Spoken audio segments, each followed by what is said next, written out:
Something about the fall season is just perfect for horror and spooky stuff in general, and that's probably because Halloween's right around the corner. If you've seen some of my other videos, then you know that I'm quite fond of the zombie genre. It's my favorite part about Halloween. You got games like Left 4 Dead and Dying Light, movies like World War Z, Zombieland, and 28 Days Later, and of course, TV shows. The most quintessential being AMC's The Walking Dead. There's no denying that The Walking Dead reignited the zombie genre, and I partially owe some of my success on YouTube to the show, as my video on who Negan killed at the end of season 6 became one of my most viewed videos ever. It was once arguably the best show on television, but in recent years it has since lost that title. Originally, this video was going to be a retrospective looking back on the series as a whole, season by season, but I found that after I wrote the section on season 5 that things got very repetitive, because they were all good seasons at that point, or moderately decent at the very least. From season 6 onwards to the upcoming season 9, we've seen the show not only decline in ratings, but fan reception is at an all-time low. Even season 2, which most people say is their least favorite season, has better reviews and fan reception than season 7 or 8. As I wrote the script for this retrospective and got to season 6, 7, and 8, everything became so negative and that eventually turned into a rant about how to fix the entire series. So I decided that instead of this retrospective, which would have been monotonous and really achieved nothing, I would do a video on how to fix The Walking Dead, because it's a show that I really enjoy, and seeing it falter for a prolonged period of time is like watching a kid with a lot of potential slowly delve into a life of degeneracy. So join me as I discuss how I think they can fix The Walking Dead. We're going to start by going through many of the common criticisms people have nowadays, and at the end will be a section on how to fix this stuff. Let's get started. Okay, the first thing I want to address is the ratings. A lot of fans, most of which I've seen on the Walking Dead subreddit, tend to complain about the show's ratings and how they've steadily declined in the past few years, and how they only make certain writing decisions to improve the ratings. And while that does hold some merit, if you ask me, this is kind of a non-argument. The whole point of making a TV show is to make money from it, and while AMC can be greedy at times, it's kind of the point. Heck, I probably wouldn't be making this video if I knew it wasn't gonna get at least some views, so AMC wanting to make money off their most profitable show is a no-brainer. The steady decline in recent years, while it can be partially attributed to the show not being as good as it once was, it's mostly due to not only zombies being not as popular as they once were, but also casual viewers no longer keeping up with the show and usually catching up when the new season drops on Netflix. It's simply that TV is a less viable medium for entertainment these days, and the ratings, at least as far as I know, don't include streaming. To me, the whole ratings argument will always be a cop-out for not actually providing evidence for why you don't like the show, which is baffling to me because there are so many valid criticisms for the show and why it's not as good as it once was. That and bad ratings don't make a show bad. Bad ratings don't necessarily equal bad writing, but bad writing can certainly lead to decreased ratings, which I'll get into in a bit. A lot of people also like to bring up the budget, albeit not as often as the ratings, and it too is a bit of a non-issue. For those who are unaware, around season 2, AMC cut the budget of The Walking Dead, which is why a lot of that season took place on the farm, and why subsequent seasons would take place in one location for an extended period of time.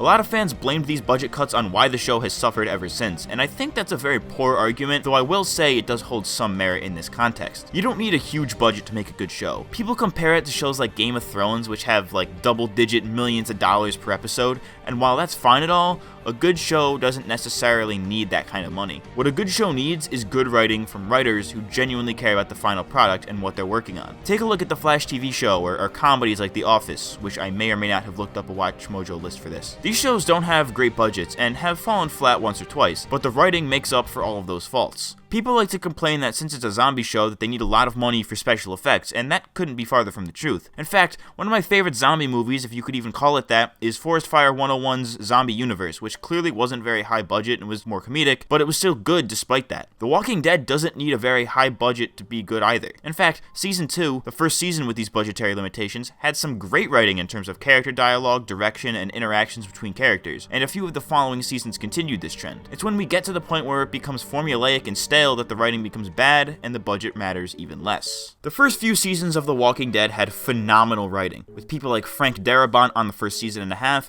and Walking Dead creator Robert Kirkman writing on the show on and off for the first 5 seasons. The issue that started around the 6th season that many fans point out is that the writing began to decline, and many fans attribute that to now former showrunner Scott M. Gimple, or as I call him, Scott Gimple. If you don't know what a showrunner is, it's a TV term used for the person who has overall creative control over the show, with jobs such as head writer, script editor, and executive producer, and Gimple has had this position from season 4 to season 8 of The Walking Dead. Many people like to throw shade at Gimple specifically for many of the wrong turns the show has taken, and while at times times the criticisms of his decisions are very much justified. The problem is that a lot of people point the finger at him when the show does something that they don't like. For example, Gimple was the head writer of the show as part of his showrunner responsibilities, and according to Wikipedia, he's responsible for taking the ideas of the other writers on the show and using them as baselines for the script, which they then all edit together during production, meaning it's not necessarily just him making all the decisions, as the other writers also have a say. If you go into any comment section on a YouTube video or a Reddit post or something about The Walking Dead, you see everyone blaming Gimple for these changes, when in reality we don't know what he did or didn't do. I guess you could make the argument that since he's the head writer that he's responsible for every bad writing decision in the show, and while I can agree to an extent, you have to realize that it's a bit of a team effort. It's not just Gimple, it's the entire writing staff. People like to paint Gimple as this evil guy who's actively trying to ruin the show, but in reality I think he either just has a different vision for how things should play out and that happens to go against the popular opinion, or the more likely is that he's just a puppet for AMC, who is very controlling over the show. In fact, I saw a pretty good explanation for this over on the Fear of the Walking Dead subreddit in regards to Dave Erickson being replaced by Gimple on that show, which I think rings true for the main show as well to an extent. Quote, personally, I think AMC went over the changes they were going to make to the show with Dave Erickson, crossover and time jump stuff specifically, and he decided to leave. I really don't think most of the direction the season is from the showrunners themselves, and maybe not even Gimple as much as people want to think, but instead from AMC in interest of ratings. They just hired whoever would carry it out for them and Gimple to oversee the crossover aspect. End quote. This kind of backpedals to the ratings argument from earlier, but I think it's just AMC doing what they think is in their best interest, with Gimple being a puppet of sorts. Don't get me wrong, I'm not defending Gimple or any of the iffy writing decisions during his run of the show, because many of them are worthy of being criticized, which I'll get into shortly. But I think using him as a scapegoat and petitioning for his termination from the show is a horrible way to go about things, because in the long run, it's not gonna change much. Now let's take a look at some specific examples of the show's writing and how it's declined lately. Season 5 was arguably the last truly great season of the show, with everything after being not as good, so let's look at Rick's "We are the Walking Dead" speech. I can't show the whole thing because,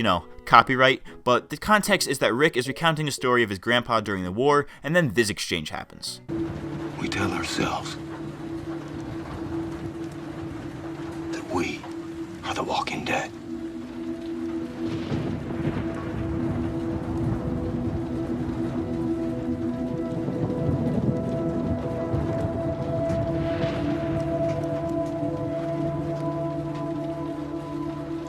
Lead them.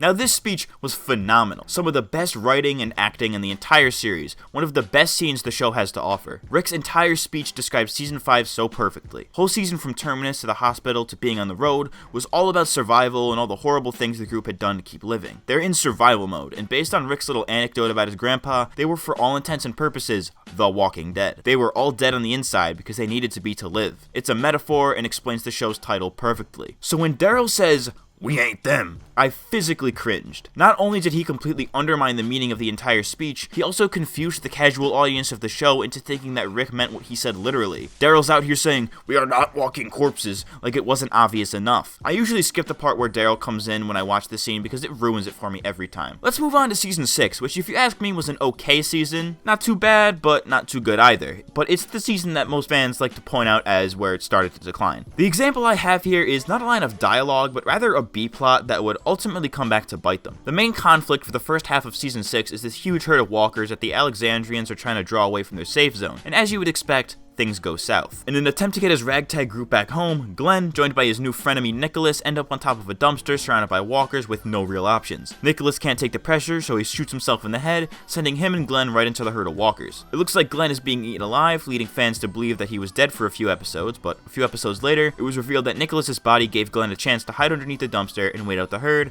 effectively faking us all out. For those brief few episodes, we all came pretty close to terms with the idea that Glenn was dead, which made things a whole lot easier to deal with when he actually did die by the hands of Negan in the first episode of Season 7. I will say that the Season 7 premiere was fantastic, especially for a lackluster season, but Glenn's death felt tacked on, and we had already kind of experienced it, as he had quote-unquote died before on the show, and many comic book fans would already know what happens in this scene anyways, even though I think the show remixed it very well. The dumpster thing isn't the worst written thing in the show, but could have definitely been left out to maximize Glenn's later demise. Speaking of Season 7, this is where things start to really head south. This season was also okay, but certainly farthest from the best the show has to offer. The many examples I have for this season are the bottle episodes. If you're not familiar with the term, a bottle episode is an episode that focuses on side characters rather than the main cast, and usually serves little relevance to the overall story. What many primetime dramas tend to do is not focus entire episodes on one character that doesn't really move the plot forward, and instead intersplice those with scenes of the A and B plots and go back and forth throughout the episode. Episodes 2 to 7 of the 7th season were all bottle episodes, with the exception of episode 4, Service. Episodes 2, 3, 5, 6, and 7 could have all been interspliced together into 2 or 3 episodes instead of dragging on these boring side stories that most people couldn't care less about. For example, the most hated episode of the season is by far episode 6, Swear, which follows Tara, a generally hated character, as she runs into the Oceanside community. While I do think this was a good concept to introduce the Oceanside, we didn't need an entire episode dedicated to it, as we rarely see these characters at all during the All Out War storyline. This episode could have easily been like 4 or 5 scenes in an episode alongside The Cell, Go-Getters, or even Sing Me a Song, and we would have gotten the gist. Now let's move on to Season 8. Boy, do people hate Season 8. I personally don't think it's as bad as most people make it out to be, but it certainly falls flat on more occasions than would be expected for a TV show of this magnitude. Aside from the weird story decisions, horrible direction, pointless bottle episodes like last season, and straight up bizarre dialogue, many fans despise the seemingly pointless death of longtime character Carl Grimes. Which leads me to my next point. When it comes to The Walking Dead being an adaptation of the comic book series, there are usually 2 camps. There's the die-hard fans who want everything to be perfectly adapted without any changes, and then there's the people like me who are cool with them changing things up and remixing the source material as long as they still do those big comic book moments. I'd say the show's been pretty good about this up until now. We get these wild comic book scenes that make you jump in excitement saying, oh yeah, they did the thing, but they also don't make it too predictable by changing things up every now and again, which they tend to do a lot. Heck, some fan-favorite characters like Daryl, Noah, T-Dog, and Beth, for some reason, were never in the comics at all. Alongside that, there are plenty of characters that are alive in the comics and dead on the show, and vice versa. So when Season 8A was coming to a close and they revealed that Carl would be dying, fans were livid. When they first announced that back in 2017, I was, as I usually am, very cautiously optimistic. Carl would have been a very important player in the next story arc that Season 9 will be adapting, and it sucks that we won't be seeing that play out the way it was originally intended. But part of me was interested to see how they would remix the comics and where they would go with this. Then we get to the Season 8 finale, the end of All Out War, and there's this big comic book moment where Rick defeats Negan. Now, in the comics, Rick talks to Negan about how there's a better way for the communities to work together, and while Negan ponders that, Rick slits his throat. In the show, however, they used Carl's death as the grounds for this conversation because of his bond with the two of them, which was seemingly all that they wanted to do with the death. There was literally an infinite amount of ways they could have gone about this, but they chose the way that had the least meaning possible. What makes it even worse is that there was really no rhyme or reason for his death, no behind-the-scenes contract disputes or anything else going on in the background. They just did it. Carl was supposed to be the future of this show, so his death is not only undermined by the way it was used to end the arc, but it also undermines so many scenes in the show that hinted at Carl being the future of not only the show, but of the new world that they would be creating. Take a look at the barn scene in Season 5, or Rick's speech to Carl in Season 6. He was supposed to be the future, but that's all gone now. If you ask me, the show can go on without Carl, but come Season 9, and it's announced that Rick will be dying as well, which makes Carl's death even worse. You can kill off either one or the other, and it can work, but not both. Obviously, they didn't know that Andrew Lincoln would be leaving the show when they were writing Season 8, so they probably didn't take that into account. The show can go on with either Rick dead or Carl dead, but now that both will be gone, it's very concerning for the future of this show. You can either have Carl representing the future with Rick gone, or Rick wanting to make a new future to honor his son, but with both of them dead, we don't get either of those. I hate to say it, but I don't know if this show can go on without Rick. Andrew Lincoln is the face of The Walking Dead, the one and only Rick Grimes, the definitive person to play him. With him gone, there aren't many people who can take his place. Perhaps Daryl could take charge, and I'm sorry, but I like Norman Reedus, but he does not look like a leading man. That, and it would be very out of character for Daryl to be a leader.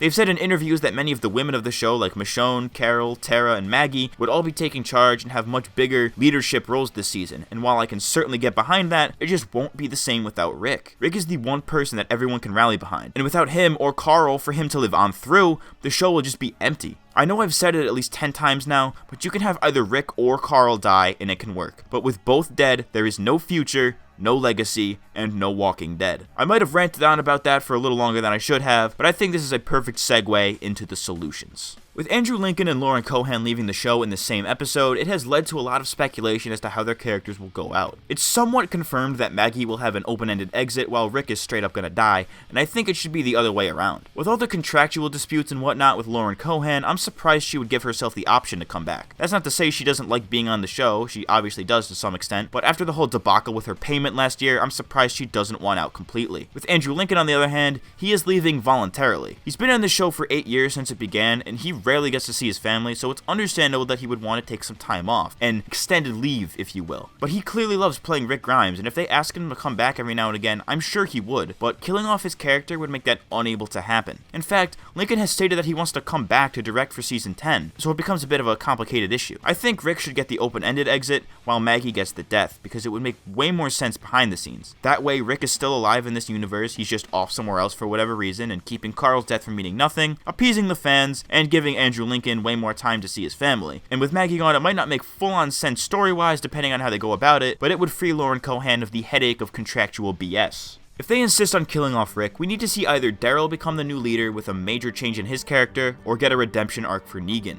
That would be such wasted potential if they didn't. Negan is a charismatic guy and honestly one of the best characters we've had in years. He's a fan favorite character and people love a good redemption story, and Jeffrey Dean Morgan is a fantastic actor with a lot of range, so it's just imperative that if Rick dies, that Negan steps up. Not necessarily take his place, but become a much bigger player for this team like what we see in the comics. To fix the writing on this show, it's pretty simple. Get a new writing staff. They're already kind of doing this with the new showrunner for this season, Angela Kang, and I think some fresh new writers will really spice up this show. I think Gimple got a little too cocky and made rash decisions because that's what he thought would spice up the show without truly understanding what the fans wanted, alongside some network intervention with AMC. This new showrunner seems to understand what the fans want while still trying to remix things and make them slightly more interesting, so I have hope for this season yet. If worse comes to worse and this season sucks too, which I hope it doesn't, worst case scenario is we get a few more not that good seasons of The Walking Dead, AMC milks it to the ground, the show ends, and AMC can profit off reruns of that and Breaking Bad. 5 to 10 years after the show ends on AMC, I can totally see Netflix or Hulu or somebody buying the license to The Walking Dead